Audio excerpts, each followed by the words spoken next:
And for today, I was actually choosing between wearing a scarf that was just orange and one that had many colors.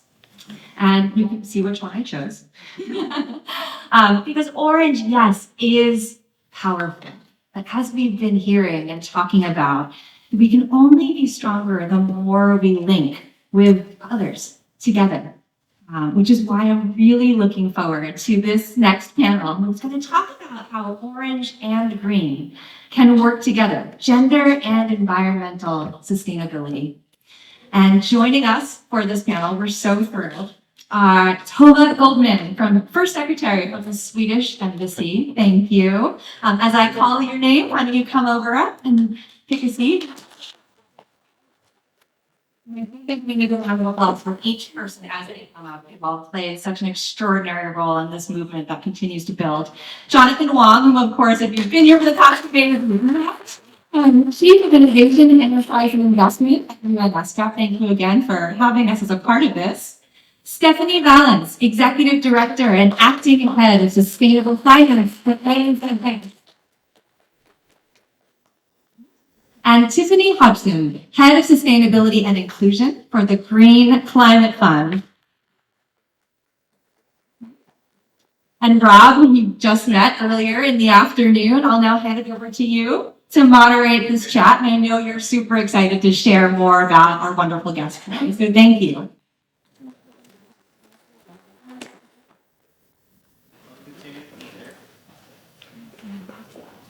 Thank you so much, Sue.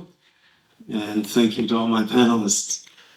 This panel, as Sue mentioned, has been gathered for a very important topic to talk about the nexus between green finance and orange finance. We like to say that climate action cannot be achieved without half the population contributing to the solution.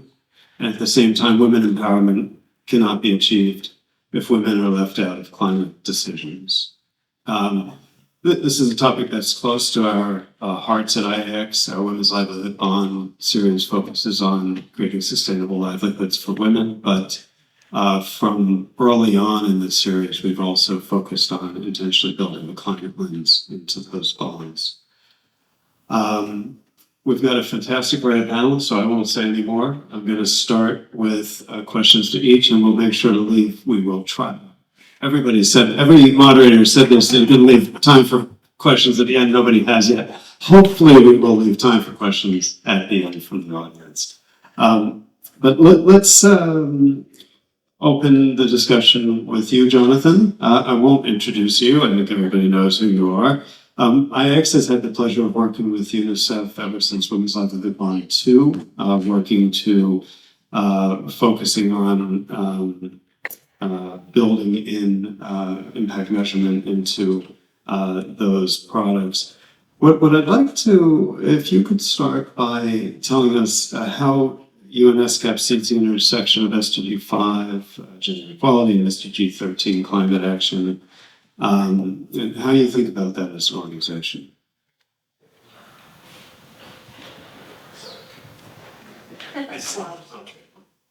Thank you. Yeah, that's it. And firstly, a warm welcome to you all to UNH Pacific HQ. Actually, it goes back further, the kind of stuff. I remember I first met Doreen over 10 years ago now. I think it was in Milan. And she was onto something then, right? But it just took a few more years to work it hard to support, but we're so happy that we could support and kind of carry this journey. On how we see that, on how ESCAP sees this journey. I think it's quite new, right? I think outside of this room, this intersection of climate, gender, finance is probably a relatively new concept. And the reason I say this is we're kind of preparing for the next COP. And we have an event planned at the UN General Assembly. And I was looking down the agenda and I thought, I don't see this anywhere. So on how we see this, I think there's four things. I think one, we're looking to promote it. So I've instantly put an event we're doing there on climate, gender and finance at the UN General Assembly. And we're doing the same thing at COP as well, because we're just not seeing it outside of the circles that we are. But the reason we're doing this is because we feel that, like you do, there's enormous potential around this integration. And so we're looking to promote it. I think the second way we're seeing it is something Brian said at the Feminist Finance Forum, that the solutions are out there. And the solutions are being provided by the women innovators and entrepreneurs at the grassroots. And that's what we're looking to support as well. And we'll soon be announcing kind of 10 ideas, innovations that we'll be supporting. They're all women-led organizations, all grassroots from the global south, all looking at climate adaptation and mitigation. And this is with the generous support of Europe and Canada. The third thing we look at is, as ESCAP, we're not a bank. We're not an investor. We're the UN. And it's, when I joined ESCAP, I thought, where is it we could best play a role? And I always explain the UN, well, my part of the UN like this: companies have shareholders. I have 62 governments, spanning as far west as Turkey, as far southeast as the Pacific Islands. So I'm here to serve the governments, and they set the rules of the game in many instances. So we've been working and experimenting with some governments around actually what would this look like from a policy perspective. And to give an example of that, right now in Cambodia, we're working with the National Bank on a sustainable finance strategy with integration of gender within that. So again, that's the integration of finance, green, and gender, and seeing how it goes. And secondly, on the policy making side of things, I speak to ministers of finance about this, and they say, okay, I get this, Jonathan. What should I do? It's not such an easy answer because of what I mentioned. It's still a relatively new agenda. So we've also set up a community of practice between policymakers who are working on the green transition, bringing together gender ministries as well, and trying to have this kind of whole of government approach and bring them all together to have more clear strategy.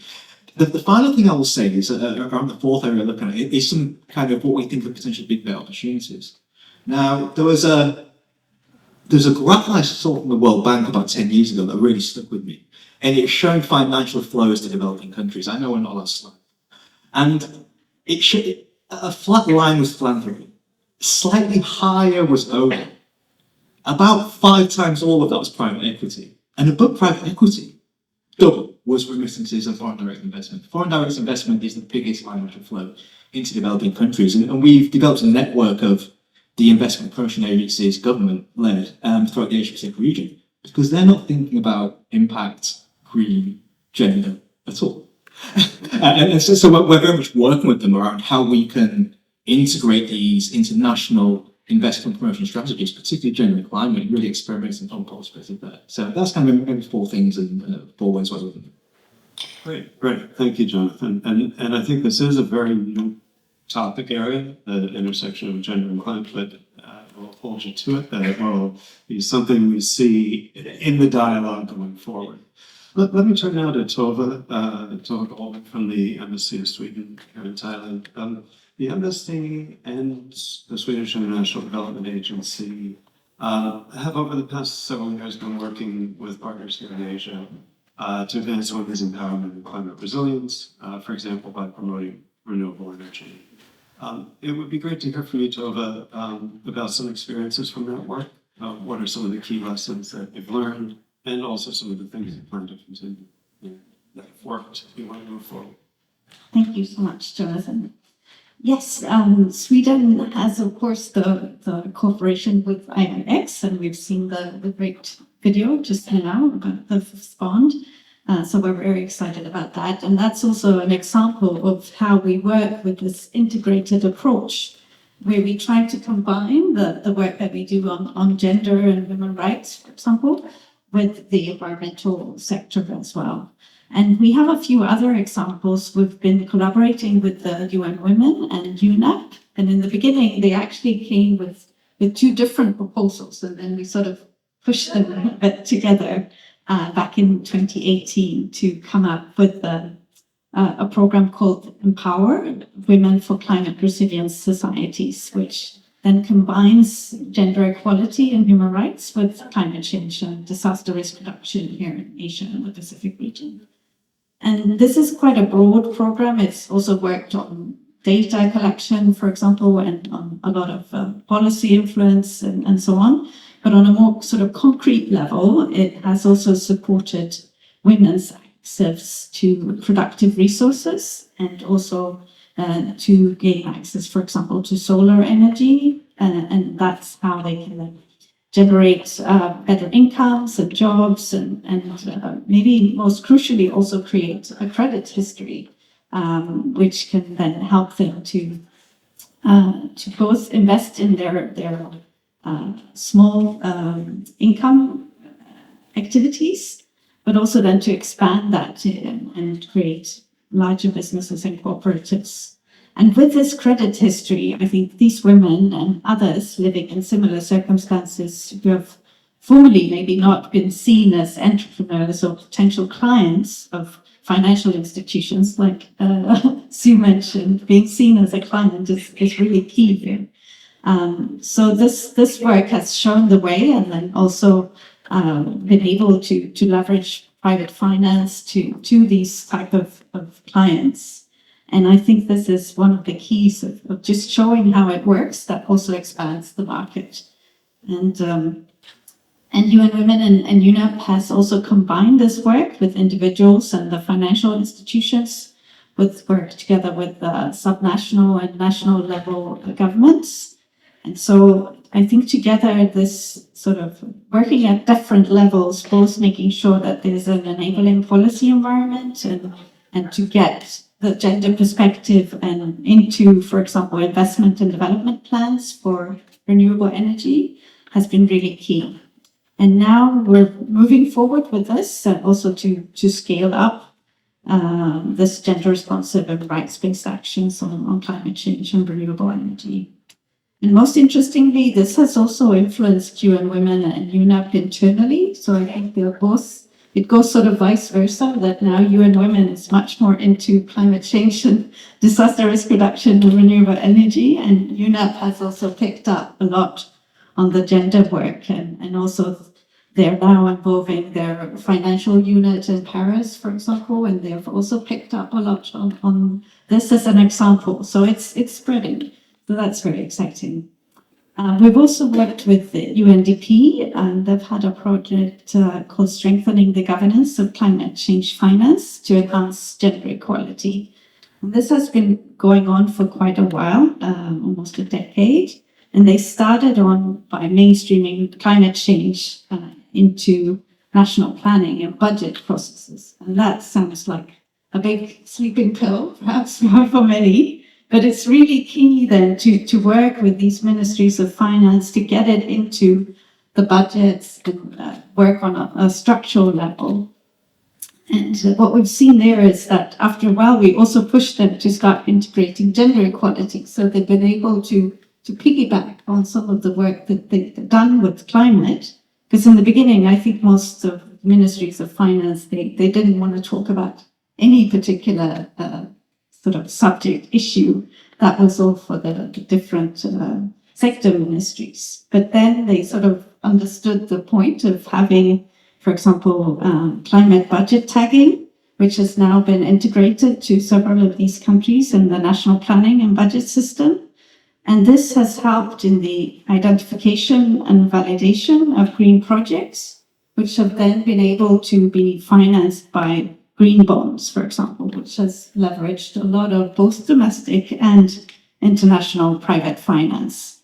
And now we're sort of seeing that by doing also gender tagging, we can piggyback on these advances and also help improving the targeting of climate investments. So we see the benefits also for gender equality. So a lesson learned here is that this piggybacking actually works, and there are many opportunities to find those entry points.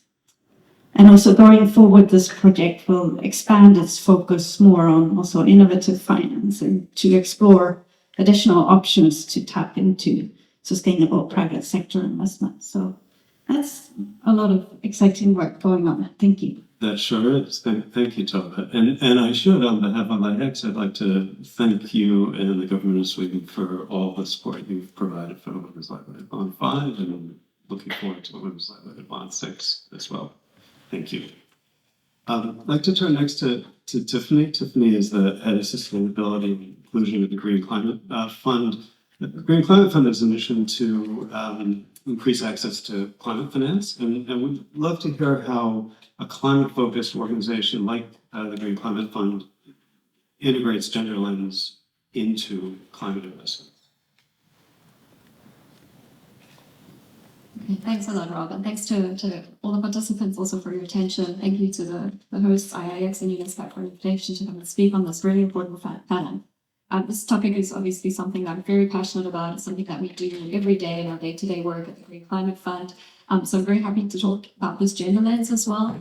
I would say that for the Green Climate Fund, it goes much beyond the gender lens.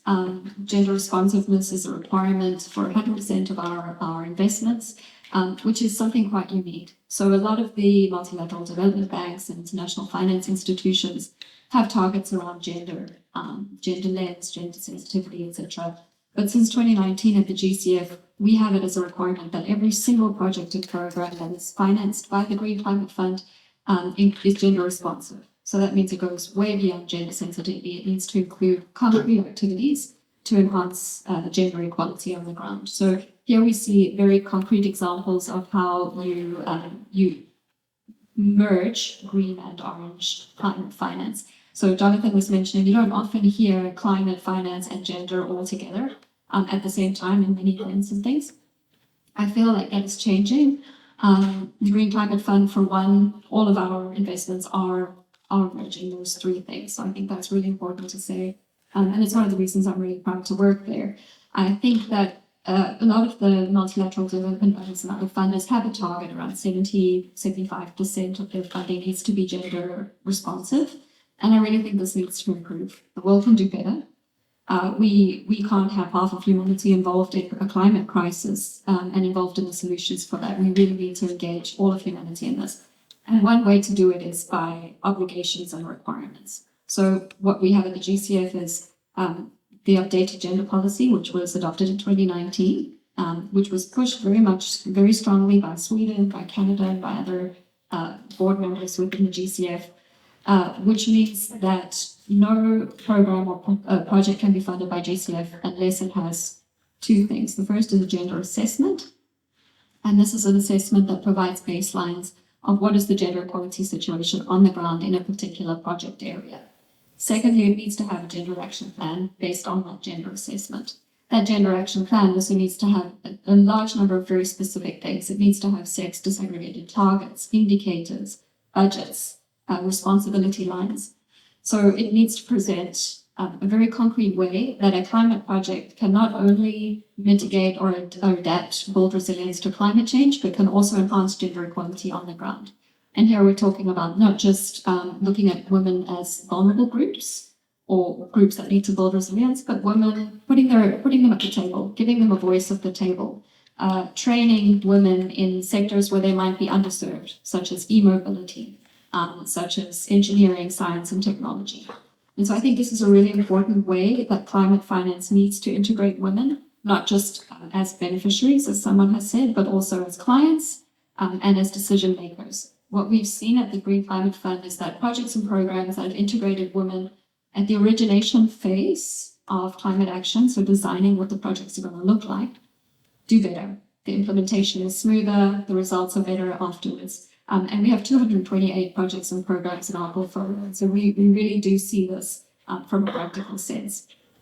So GCF is the world's biggest climate fund, the biggest fund focused specifically on climate change. It was established under the United Nations Framework Convention on Climate Change. We serve the Paris Agreement. And I think it's important here that after some years of implementation, we have all of these lessons. And one of the biggest lessons for me that I take away from the work on mainstreaming gender in climate action is that it's not that difficult. So a lot of partners in the beginning, prior to 2019, were saying things like, isn't it difficult enough? More obligations. Now we have to do additional documentation. We have to present a gender assessment, a gender action plan. It makes it more challenging. And that's not really true. That's a false narrative. What really happens is that you're making projects better. You're getting the right people at the table. You're building ownership on the ground.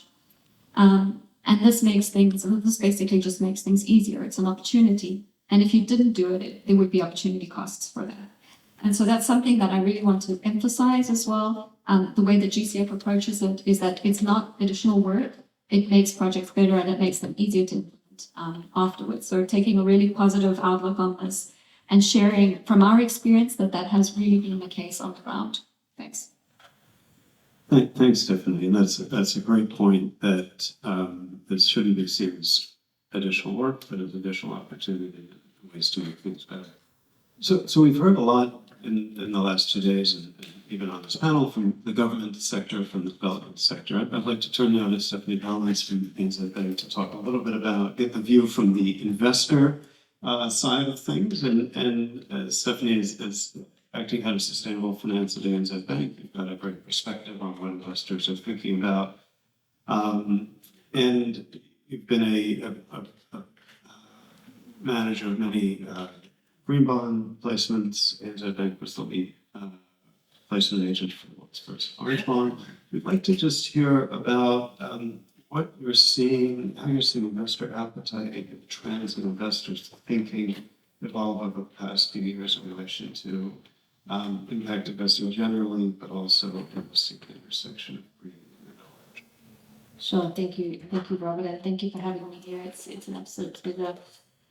We were indeed, we've been part of the WLB series since 2017, and we're absolutely delighted to be the lead placement agent on the WLB 5, being world's first labelled orange bond late last year. I think what is interesting with these instruments is that the bonds have been able to attract a really diverse set of investors, and you know, I think that's really reflective of that strong combination of risk, return, and impact that these instruments offer, and that really appeals to a broad spectrum of those investors. A really consistent theme, though, here is that that focus on impact factors, and when considering these into investments, we're really seeing investors increasingly taking increasingly sophisticated approaches to how they assess that impact. You know, those investors are no longer looking at impact as an afterthought. You know, they really want to understand the ambition and the strategy at the outset of how that impact will be achieved. I think, you know, that's why we're seeing more and more impact funds increasingly willing to look at an issuance such as the WLB5 and really take the necessary time to understand the structure, get comfortable with it, with that, you know, because of that strategic lens towards delivering both climate and gender positive outcomes.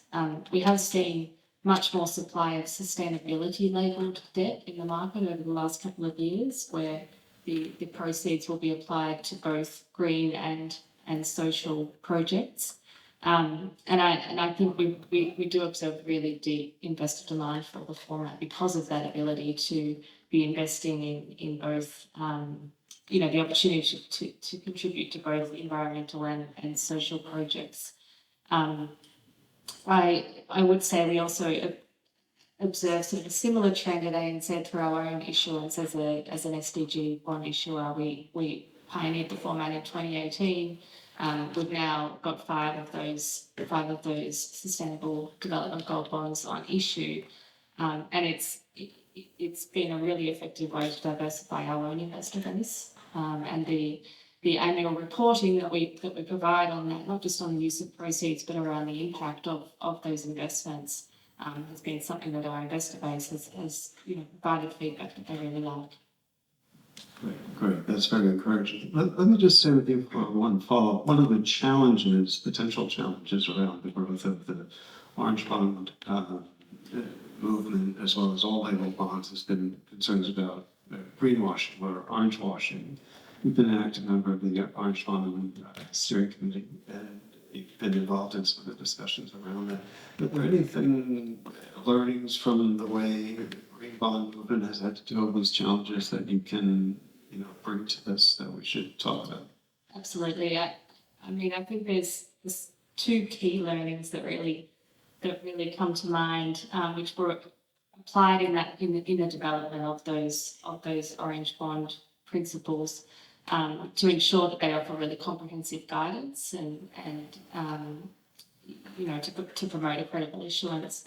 The first is around, I think, the importance of issuer level sustainability strategy and commitments, not just the bond issuance itself.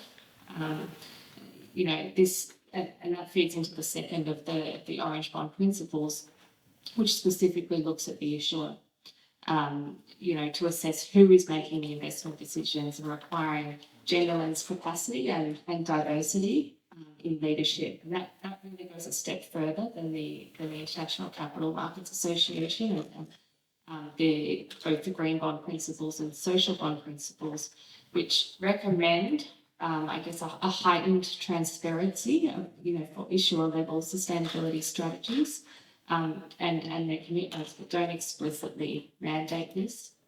And I guess that's where this is not the case, is where we observe sort of heightened scrutiny in the market for green and social bond issuers.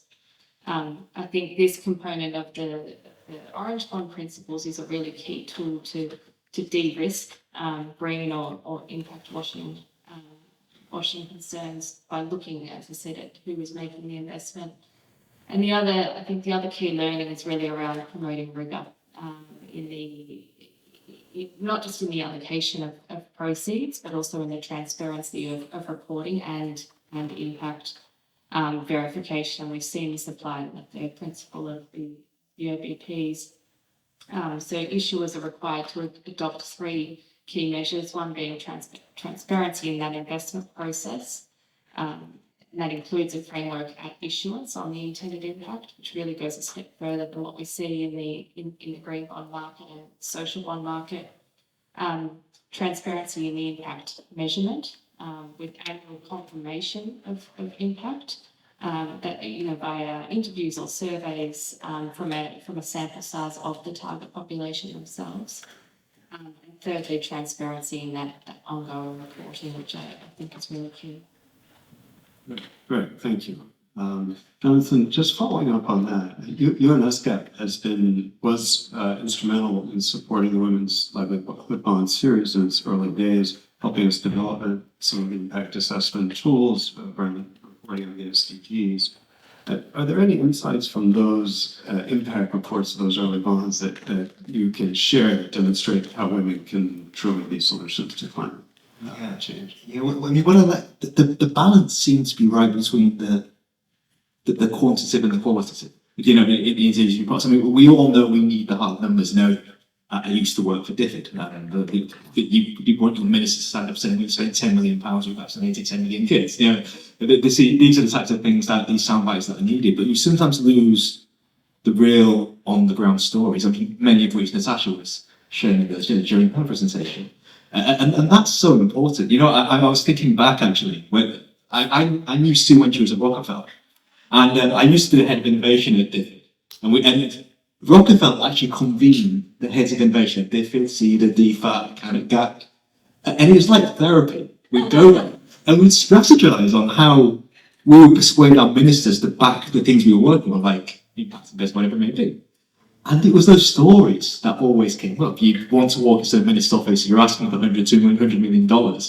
And you want to kind of, again, I've had innovation in my job site a long time, sell this vision of the future for a better world. And these stories are the ones that you would use, not always the hard numbers. And that's what I like about kind of the work we supported for RBX. Just that balance between the quantitative and qualitative was much better. And it teased out much more the real life stories. Now, that part's getting more and more useful for me as I work with government policymakers now who are developing sustainable finance strategies like in Cambodia.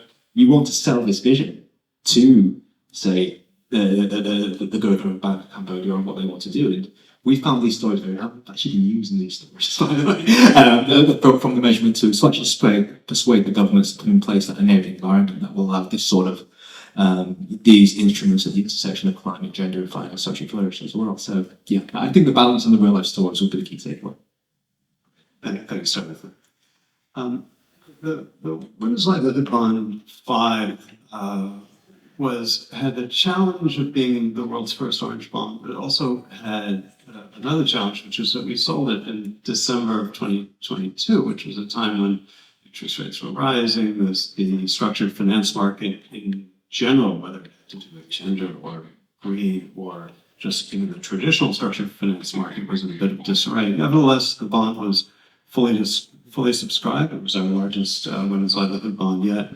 And a large part of the reason for that was the reason it was attractive to private sector investors, and Stephanie can tell me if I'm wrong, but was the de-risking provided by CETA and in the form of a credit guarantee of each of the underlying loans that was really tied to empowering women and to climate action. Tova, I wonder if you could tell us how the Swedish government works with innovative instruments like guarantees and others to scale up and leverage private sector investment into that full. Thank you so much. And, yes, CETA has worked with guarantees, I think, for about a decade or 15 years or so now, but it's still a less known instrument than our normal grant work. But we hope that this can also inspire other countries. I know there are several that have guarantees, but maybe in a slightly different way. Often it ties up or locks in a lot of development cooperation funding, but we instead sort of benefit from Sweden having an international AAA credit rating. So it's rather being linked to just CETA, it's linked to the Swedish, it's a sovereign guarantee. So therefore, it goes sort of beyond our own grant budget. And that also makes commercial banks trust it, and they find it reliable, and that's why we can also make use of our good reputation to leverage more private finance, which I think is really an interesting model for many.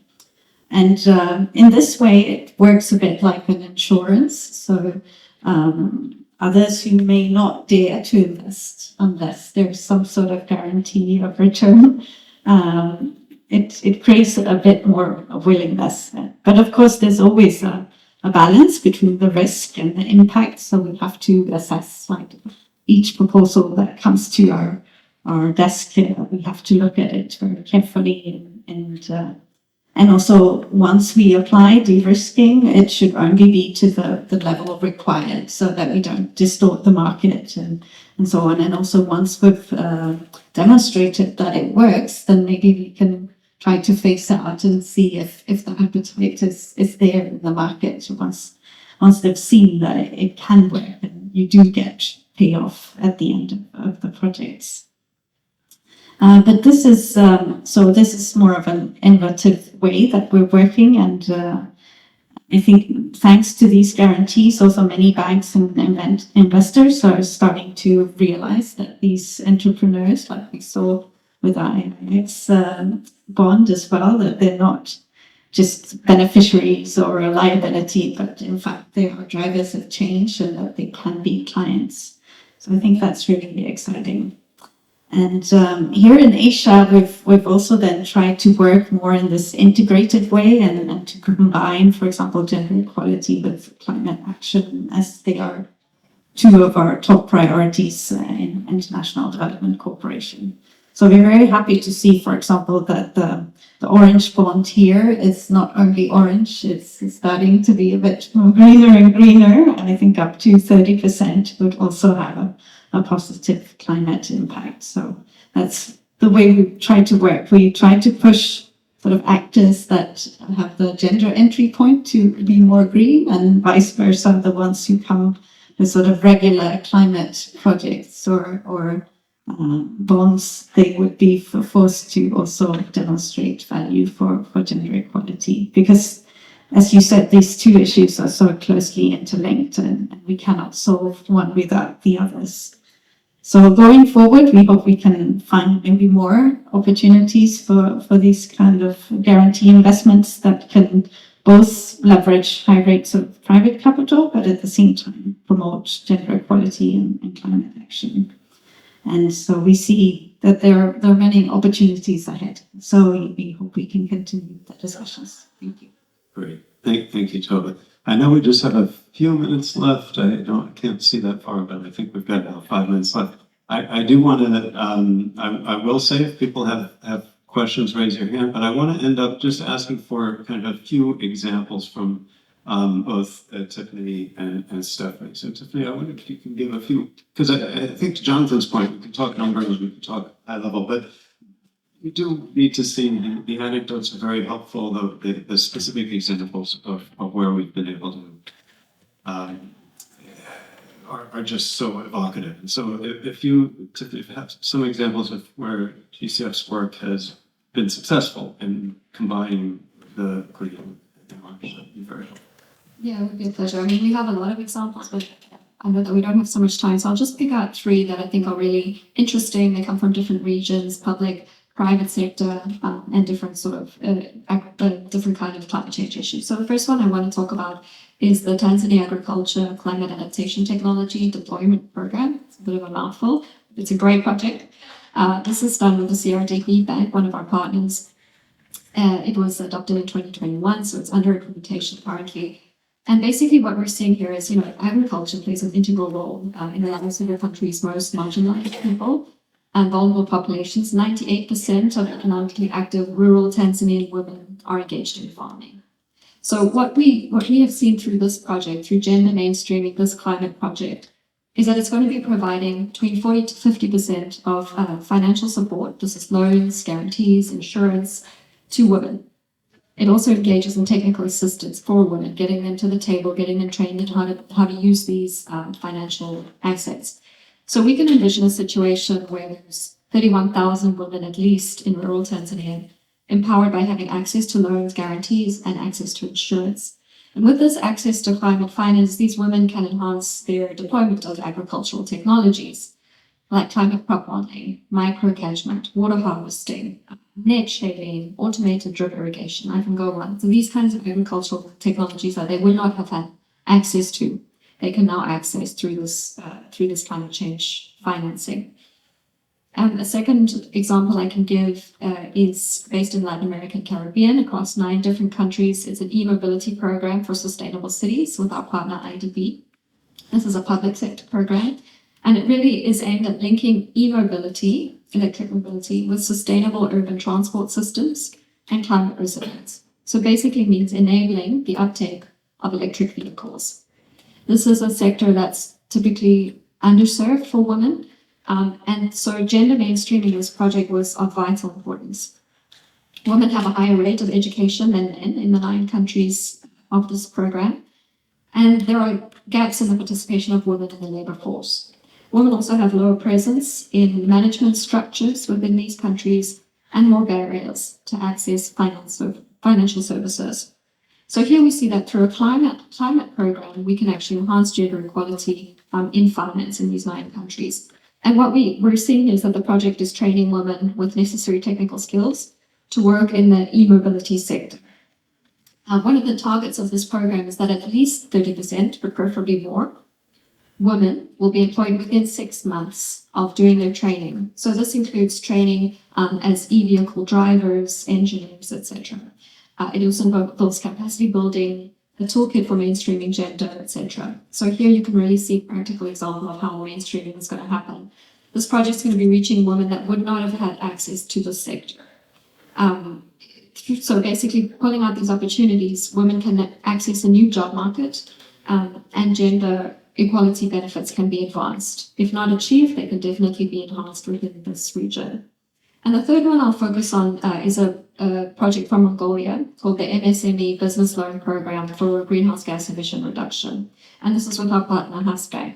It's a private sector project. It's basically designed to financially support Mongolian micro, small, medium-sized enterprises, which account for 90% of the country's businesses.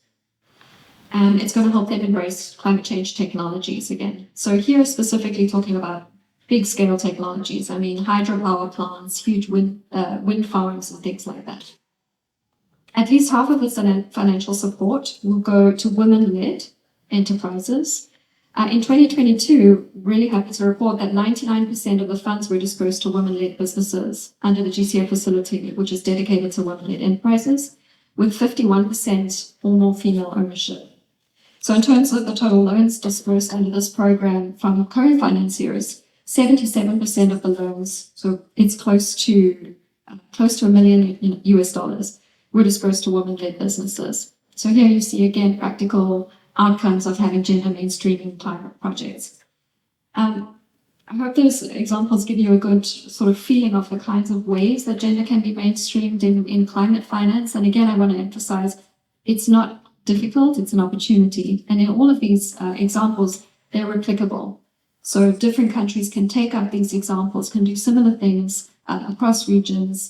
And that's one of the reasons I wanted to propose and present 3 different examples from across the globe. And I hope that that's sort of inspires additional gender mainstream climate action coming through this forum. Thank you.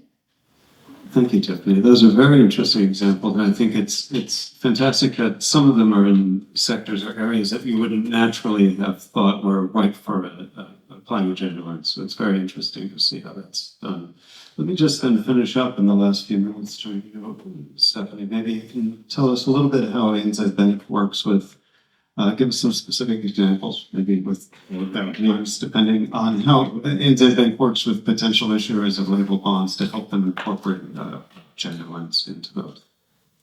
Sure. I guess it's twofold, and not just in the bond market, but also in our broader lending approach. But certainly in use of proceeds, sustainability labelled format with both underlying green and social projects. We'll work with the issuer to develop a framework that's aligned to the market principles and put in place, very clear allocation and impact reporting processes around that. But what we do see in terms of the incorporation of gender lens, particularly in some of the developing markets, we will work with other financial institutions for either a bond issuance or perhaps in the funding that we provide to them to issue a sustainability labelled loan or bond that might have very clear allocation to finance green buildings or renewable energy or clean transportation. But there's also very clear gender lens categories in there around providing financing to women-owned and led micro, small and medium-sized enterprises, for example. But the other format that we're seeing really gain traction in the market is sustainability-linked lending. And we're seeing particularly the food, beverage and agri sector across Asia lean on this forum as a way to tie the cost of their funding to specific sustainability performance targets, which might be environmental and in many cases will include an environmental target, but there'll be a set of targets in there which quite often have a gender lens incorporated. So we've seen some of our agri clients also have an emissions reduction, quite an ambitious emissions reduction target in there, and might also tie in an ambitious target around the number of female smallholders that are part of their program, or very, very specific training programs that are offered to women within that program. So quite unique in that regard. Well, thank you very much. And I think that's a good place to end. Rob, I think we have about 5 minutes for like 1 or 2 questions if you'd like to. That's how people are calling. So if there are any questions, then I do see one there. I think you have a mic on your desk. Hi. That was really interesting. Thank you so much. There's a lot of hope on the orange one. An issue that sort of is troubling me is this area around transparency. In terms of, what you put into the bonds term sheet, etc., was investment pieces. Where is the whole idea of outcomes, and is there a standard with which you would be able to compare the outcomes that you're recording from the past and the present? Because yes, a lot of greenwashing and ESG washing has gone on. And I don't know of many case studies that have been shared on, to learn from that. So, I know the International Standards Board, the International Sustainability Standards Board has just come out. Are you using that So something to, because, you don't want the orange bond to become part of that history of, credibility loss. So that's a great question, and Stephanie would like to answer, I'll let you, but I'll also say that the next panel is devoted primarily to data and impact assessments. I will preview that partly to say that with at least with the women's livelihood bonds, what we do is we issue a projected impact, we do projected impact assessments of each of the projects that we're going to be funding with the proceeds. And then we report on those semi-annually across the life of the bond with annual impact verification. I don't know if you have anything you'd like to add. Yeah, no, it is a very real challenge, I think, particularly for social bond issuers, because impact and outcomes in many cases is very difficult to measure. I think that is one of the real positives of the Orange Bond principles is around that transparency in impact measurement, and what I mentioned with the requirement for annual confirmation of impact by surveys, by interviews with a portion of the intended target population. Not something we would typically see in the broader, larger scale bond market. So I think that adds an additional layer of transparency to the process. Thank you. Do we have time for one more?